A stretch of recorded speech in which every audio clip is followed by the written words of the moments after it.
Hey guys, welcome back to our channel. In this video, we are talking about Aussiedoodles versus other popular doodle breeds. I have, I think, 4 different doodles to compare Aussiedoodles to, and they are similar in some ways, but they're different in a lot of ways too. So first we'll go over Aussiedoodle traits, if you will. So their personality in each of these breeds is what sets them apart, really. Like the things that they're similar in are their coats.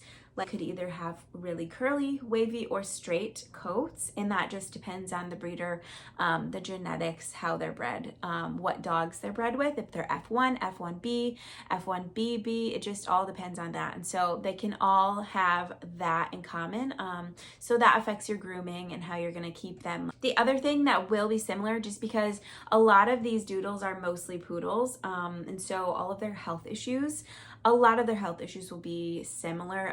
Poodles have sensitive tummies, and then they also have the fuzzy ears. So their ears are full of hair and they're prone to ear infections, and that is the same with all doodles. And then the last thing that they'll all pretty much all have in common are the sizes that they will come in, because that is most of the time determined by the poodle. And so there's 3 different size poodles, so different size doodles. You can get a mini Australian Shepherd, you can get a mini Goldendoodle, a mini Bernedoodle. So that's kind of similar throughout. And then the maintenance, so like taking care of them, will all be pretty similar. Okay, so let's talk about their personalities and kind of what sets them apart from another. So the Australian Shepherd is highly intelligent. It's a working like farm herding dog, and so they have all of that going for them, which is good and bad. They have tons of energy. They're very like athletic and agility wise, super cool. And that's what my husband was interested in, and what's really fun, because we are active and outside a lot. And so it's just cool to see how energetic and like see her keep up with us. Like other dogs, we have family and friends who have dogs that like can't go on a long walk. And so it's just cool that she fits in our lifestyle in that way. They're super loyal and affectionate. And I just did a video on things only Aussiedoodle owners know, and they're just like, I love that so much about them. So like when we're on a walk or at the dog park, she'll check in with me, like make eye contact, come back to me, like just very loyal in that way. She can walk off leash. She's really good. We don't do that always, but she is able to, just because she's so like loyal and obsessed with us that she won't leave us. And then affectionate, like the girls are hurt, she'll go and sit by them. We've kind of trained her to do that, and she just is so loving, and she loves giving hugs. And so we love that about her person. Moving on to the Labradoodle. So personality wise, they are a little bit different, and then also like their colors will vary. And I forgot to say, like Aussiedoodles they can take on the colors of the poodle, or a lot of them are merle, which is the main Australian Shepherd color.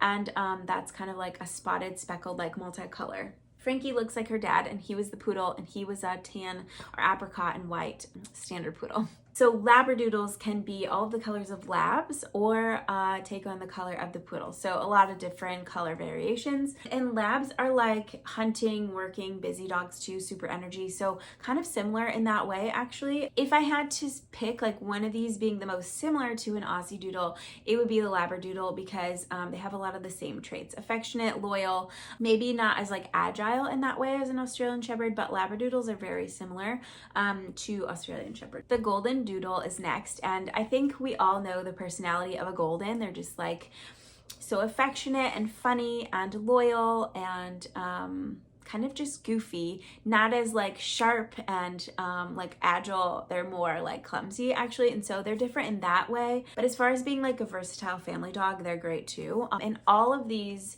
doodles in this list would be great for family dogs, and I think that we would be happy with any of them from the list. I just think we're just partial to Frank because she's our girl. Then lastly, we have the Bernedoodle, and Bernese mountain dogs are big, way bigger than an Australian Shepherd, and so those dogs full size, or like the standard Bernedoodle, is a lot larger than a standard Australian Shepherd poodle mix. And so, but they do have the sizes can vary, just like the standard largest size will be larger than an Aussiedoodle.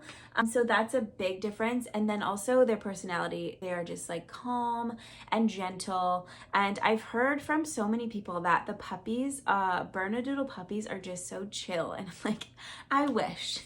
Frankie was a psycho. She was super, super crazy. Had the zoomies before she was fully trained, obviously, and just like so fast. You could not catch her. to save your life. Like if my life was on the line, I would have died. She was just super fast and crazy. And so to know that some people have gentle and calm puppies is blows my mind. Bernese Mountain Dogs are also eager to please. They're working dogs too, like pulling working dogs. And so I think that it would be fun to have one in the winter. It's winter right now and we're like snowed in. So I feel like if we had a couple of big old Bernese Mountain Dogs instead of Frankie, we could have them pull our sleds for us, and that would be so fun. But they like being put to work and they're eager to please. And that's with most dogs. Then the other difference is like loyal protective instead of loyal affectionate. I'm sure they're affectionate too, but they just have that where the protectiveness or the protective feature, I think, is not really, it's not really here. If we're on a walk and she's like nervous, she'll go behind me. So she's not, and that's not what we wanted. We didn't want a dog that we were nervous about being overprotective, because I have experienced that, and that's just, it's not what we wanted at all. So I'm not complaining, but she's not our guard dog. So I hope this kind of helped in differentiating the personalities of different doodles, the common, bigger, larger ones. I really so badly want a toy poodle or a cavapoo, though that is next on my list. I really want a small dog. Sorry, Frank, we love you so much, but we want you to have a sibling. So maybe I'll do like a smaller doodle kind of video like this. If you want me to, let me know in the comments, but I think that's it. Thank you guys so much for watching this video. Make sure you subscribe so you don't miss, it's nap time, so you don't miss any new videos. Hope you have a great day. Bye.